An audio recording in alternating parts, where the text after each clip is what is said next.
Hello there, Commonwealth from here. The release year of Tears of the Kingdom is behind us, and now we have the big question. What is the physical Zelda release or releases on Nintendo systems in 2024?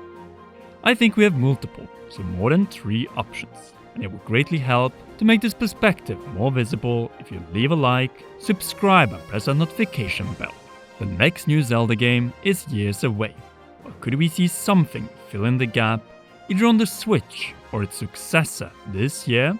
Yes, since throughout the next minutes, we'll explore and detail all Zelda possibilities, starting with the 2 that could still come to the Switch.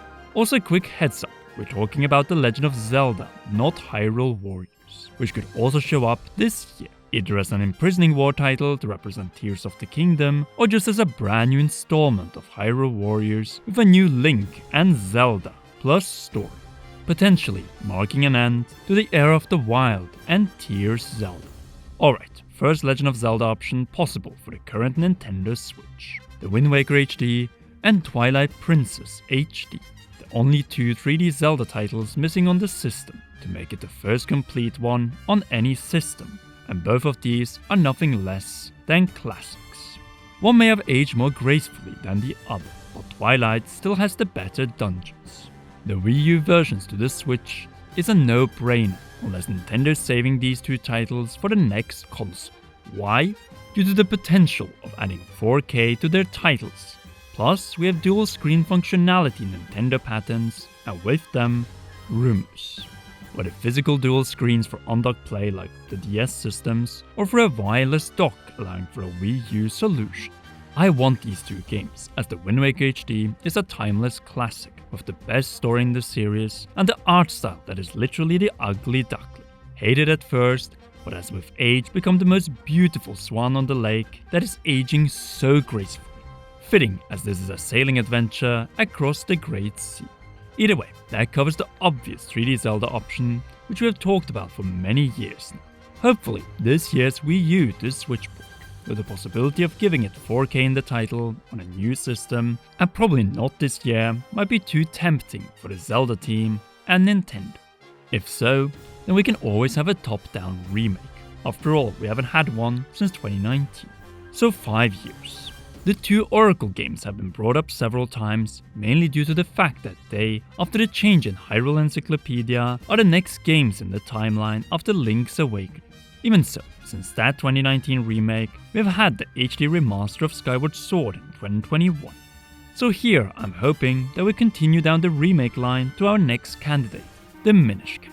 Hidemaro Fujibayashi's and Capcom's finest top-down Zelda turns 20 years old this year, and it should be celebrated as the first game that dared to set itself before Ocarina of Time in the timeline. I do sincerely hope that we can get this charming adventure in HD.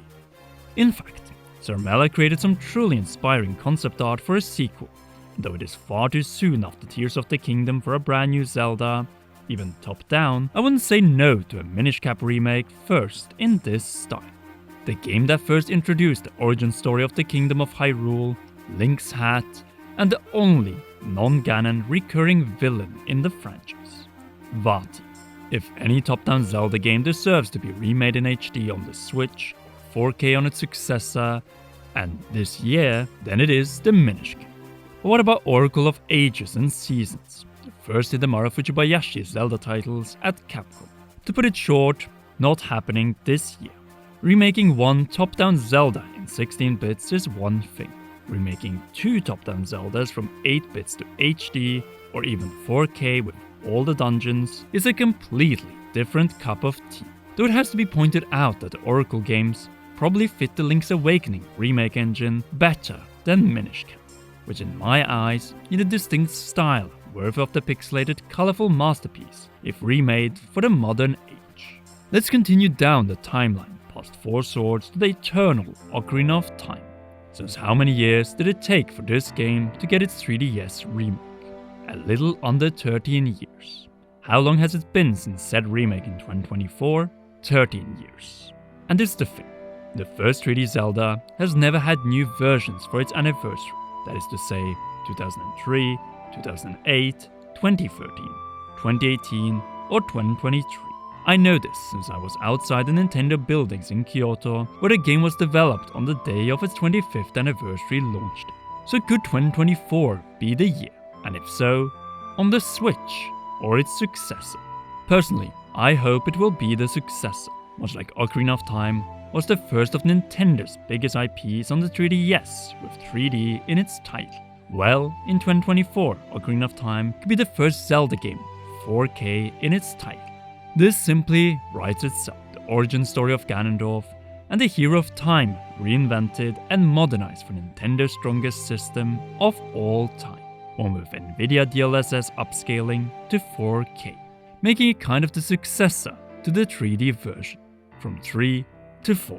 Jokes aside, this game never dies, and if it returns back to Spotlight to sell another 10 plus million copies, then I totally believe it will, since success like this will only come with a Final Fantasy VII Remake level of ambition to this project, only without cutting up the original game into 3 parts. Instead, we could get 3 releases, but those being Ocarina of Time 4K, Majora's Mask 4K, and the missing Hero of Time game 4K. I rest my case. This trilogy here will print money like no other Zelda project until the next open-air Zelda game around 5 years from now. And it is a possibility since 2026, the 40th anniversary of The Legend of Zelda, is better saved for a brand new top-down Zelda 3 years after the release of Tears of the Kingdom. Speaking of last year's new Zelda release, it might once again be the big release of the year. Well, one of them, if we get Mario Kart X or new 3D Mario. Yes, the Zelda team has stated that they have no plans for paid DLC for this game. But what does DLC really stand for? Downloadable content. While a deluxe physical copy of Tears of the Kingdom with new content isn't DLC, but rather a different release on a different system with expanded content. The ultimate version of the game, just like Mario Kart 8 Deluxe on the Switch in 2017, with new anticipated content, story, and potentially even territory to explore.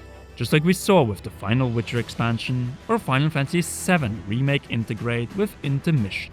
Only in this case, on the Switch, day one, with a new smaller extra map to explore. That, or simply Cars, who was clearly missing in the main game of Tears of the Kingdom.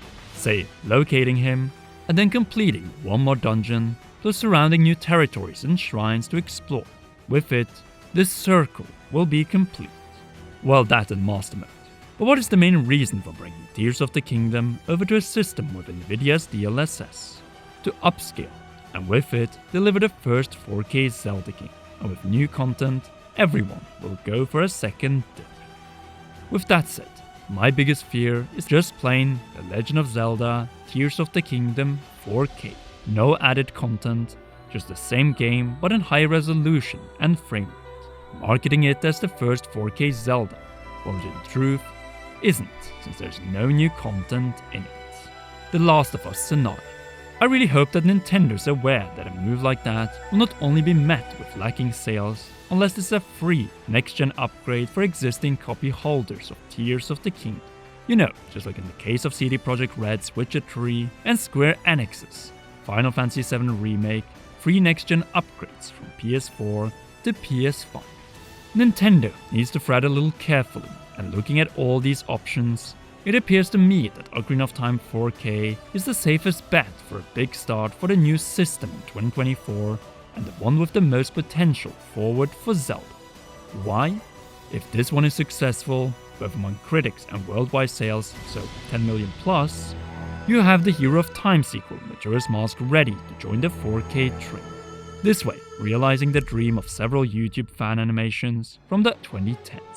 Good sales of this one could ultimately convince Nintendo that the time is here for a new third and final game where we play as the Hero of Time, over 30 years after the last time we controlled him in a brand new Zelda title.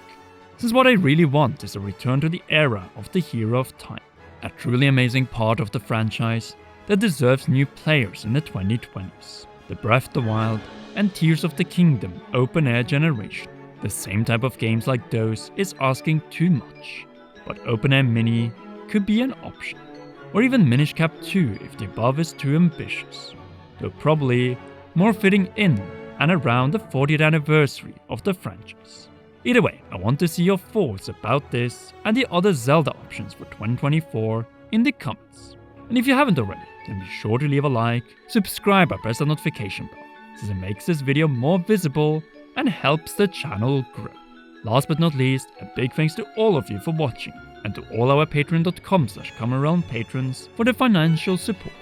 Special shoutouts go to raw producers Zach Johnson and JC Funk, and heroes Holly Wolf, Cheryl, Garrett Hoy, and Jeffrey Van Triest. You rock, and please enjoy one or both of these two awesome videos.